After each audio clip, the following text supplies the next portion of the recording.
Hello, everyone, and welcome into Fridays with Phil. I'm Phil Mayo, and I would like to share with you 5 minutes of biblical insight to help you along the way. Last week, we looked at Ezra 1:1-6, and how God moved the heart of King Cyrus to return the exiles to Judah to rebuild the temple. This week, our focus is Ezra 3-6 and how to respond when opposition comes.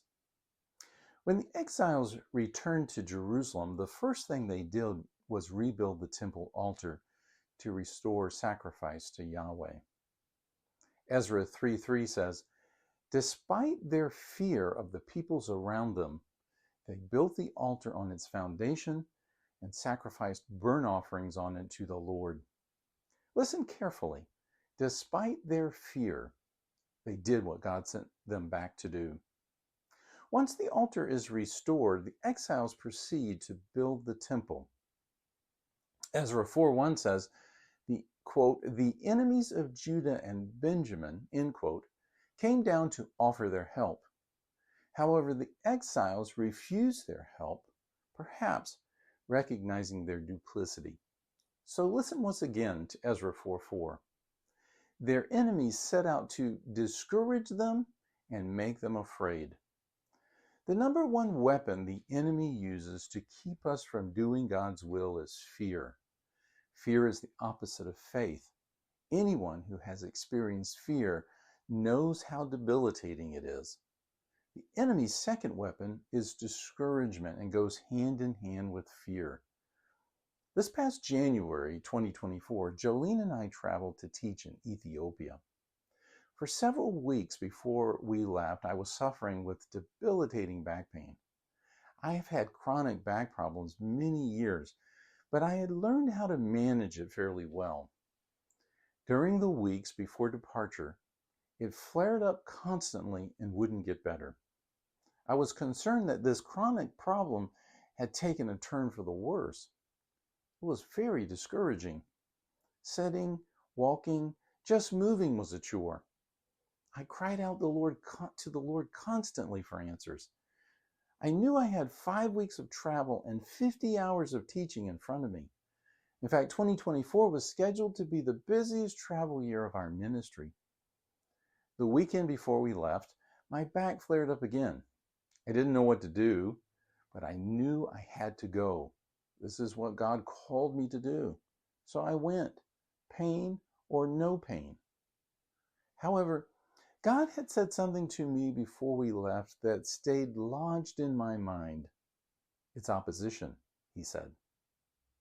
I confess that I tend to be a bit naive when it comes to the tactics of our enemy. I know that the Bible frequently talks about Satan's opposition to God and his people. However, my Western mindset tends to discount the spiritual realm as uninvolved in our daily lives. Like the exiles, I learned that whenever you're doing something for God, the enemy will show up. The first evening we arrived in Ethiopia, I was still in pain. So, Jolene and I prayed. I was so discouraged that I was in tears. I said to God, am I really not going to be able to do what you called me to do? I heard God say in my heart, have your students pray for you, and I will deliver you. The first day of class, I had all 18 of my students gather in the center of the room and lay hands on me. I'm happy to say God delivered me. The rest of the trip was pain-free. There are two responses to opposition. We can shrink back or press ahead. The exiles shrank back and stopped building the temple. God sent them prophets to remind them of his word. In response, they restarted work on the temple. Their enemies came back, but this time, God turned the situation around. The king ordered, let the temple be rebuilt. Do not interfere with the work. Their expenses are to be fully paid. Because of obedience, the scripture says, quote, they finished building the temple according to the command of God, end quote. It's our obedience that brings victory, even if circumstances look discouraging. press ahead. Circumstances don't determine the outcome. Our faith does. Next week, we'll begin a new series, Reading Revelation Right.